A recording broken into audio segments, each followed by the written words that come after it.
주님이 우리에게 맡기신 그 모든 역사를 이루기 위해서는 내 혼자의 어떤 지혜와 열심과 노력으로 되는 것이 아니고 우리 가운데 역사하시는 주님의 능력을 좇아서 이루어지는 것이기 때문에 구원받고 나면은 내가 이제 개인이 아니고 구원받은 성도들이 성령으로 말미암아 연합된 그 신령한 그 공동체 안에, 즉 교회 안에 내가 있다는 것을 압니다.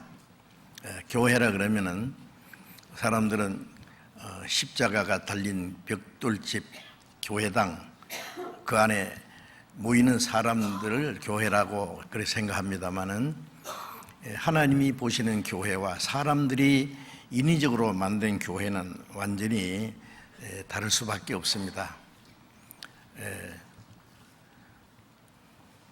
헬라 말로 교회라는 말이 에클레시아라는 말인데 그것은 구별된 무리라는 뜻입니다. 물론 혼자서는 교회가 될 수 없습니다. 두세 사람이 내 이름으로 모인 곳에 나도 그들 중에 내라. 최소한 두세 사람부터 시작해서 성령으로 말미암아 연합된 무리를 교회라고 그럽니다.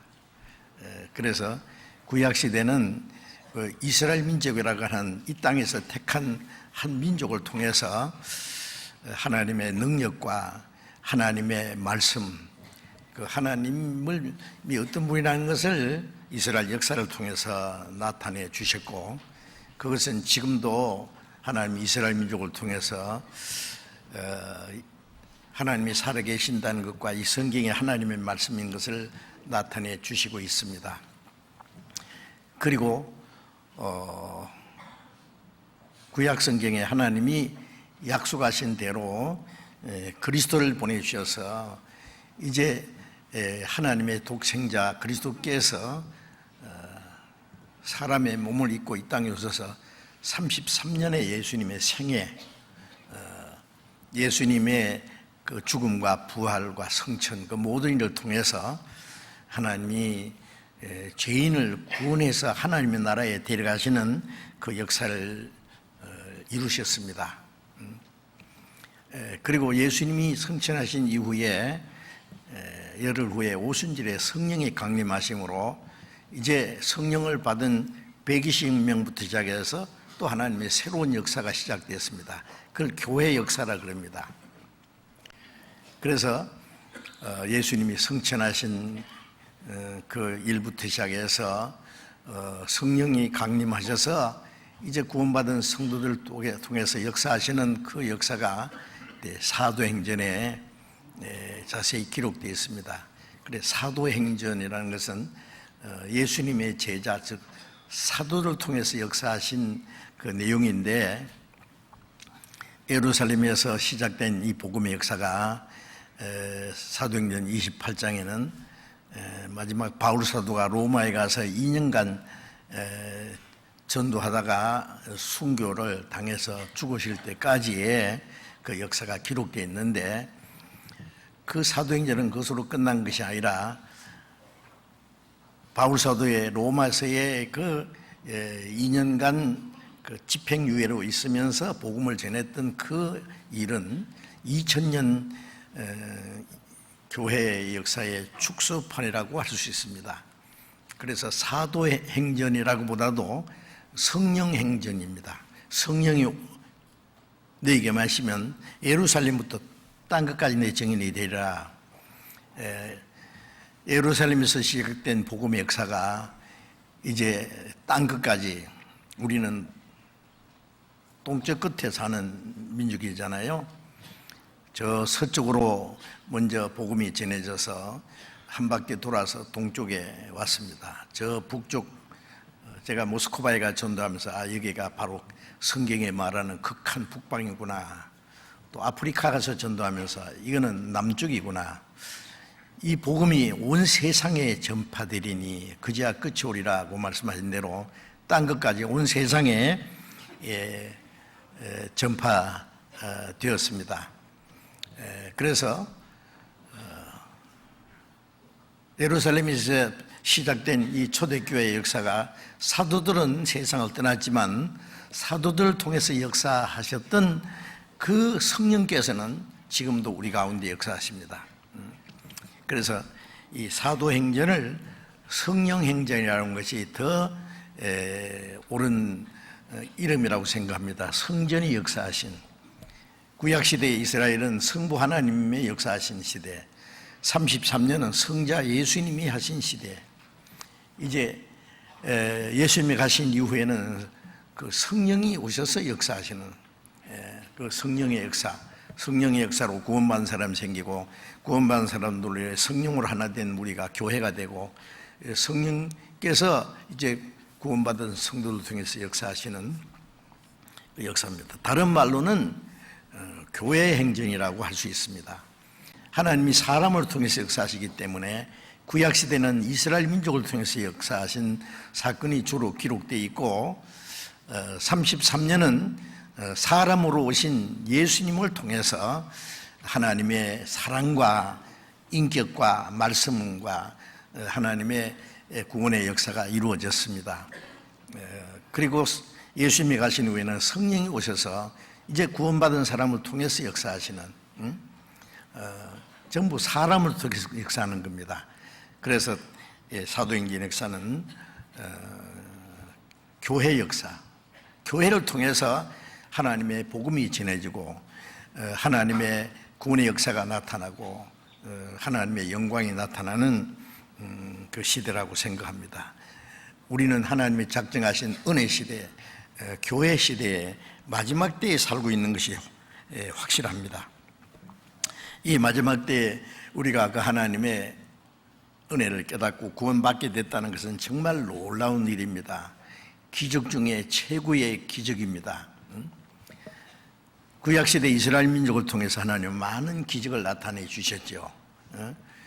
애굽에 10가지 재앙을 내리고 이스라엘 민족을 끌어내서 홍해를 육지까지 통과하게 하고, 낮에는 구름 기둥, 밤에는 불 기둥으로 인도하시고, 반석을 쳐서 물을 먹이시고 매일 만나를 내려서 먹이시고, 그리고 그들을 가나안 땅으로 인도하셔서 가나안 땅을 정복해서 땅을 차지하게 하신 그 모든 것은 이스라엘 민족을 통해서 나타나신 하나님의 기적의 역사입니다. 그리고 예수님을 통해서 얼마나 많은 기적이 나타났습니까? 죽은 자를 살리고 문둥병자를 깨끗게 하고 소경의 눈을 뜨게 하시고 5천여 명에게 떡을 만들어 먹이시고 풍랑을 잔잔케 하신 그 기적을 예수님을 통해서 나타났습니다. 예수님이 가신 후에는 이제 요한복음 14장 12절에 보면은 나를 믿는 자는 나의 하는 일을 저도 할 것이요 이보다 더 큰 일도 하리니 내가 아버지께로 감이라. 예수님을 믿는 사람들을 예수님이 하시는 일을 하게 될 것이고 그보다 더 큰 일도 하리니, 내가 아버지께로 간다는 말씀은 내가 가면은 성령이 오시면은 그 성령을 통해서 하나님의 큰 역사를 이루시겠다고 말씀했습니다. 예수님은 죽은 자를 하나님의 능력으로 살리셨지만은 이제 구원받은 사람들은 그 성령의 능력으로 죄와 허물로 죽었던 영혼을 살립니다. 예수님은 문둥병자를 깨끗게 하셨죠. 이 복음이 전해지면 이 죄로 말미암아 만물보다 거짓되고 심히 부패한 지옥갈 더러운 죄인들이 주님의 보혈의 능력으로 깨끗하게 되지 않습니까? 구원받을 때 소경의 눈이 떨어지고 영혼의 눈이 열리는 겁니다. 구원받을 때 귀신이 쫓겨나듯이 마귀의 권세가 쫓겨나고, 그리고 예수님이 5천여 명에게 4천여 명의 떡을 만들어 먹이셨는데, 우리는 한 번 복음이 전해지면 이번에도 우리 학예 수양회 때 아마 하나님이 아시겠지만은 수천 명이 구원을 받을 수도 있다고 생각을 합니다. 하나님이 이제 사도행전의 역사가 지금까지 계속되고 있습니다. 그리고 구원받을 때 이제 구원받은 사람 마음속에 그 풍랑이 잔잔해지듯이 마음에 참된 평화와 안식이 이루어지고, 이제 영원한 소망이 시작되는 기적의 역사가 나타납니다.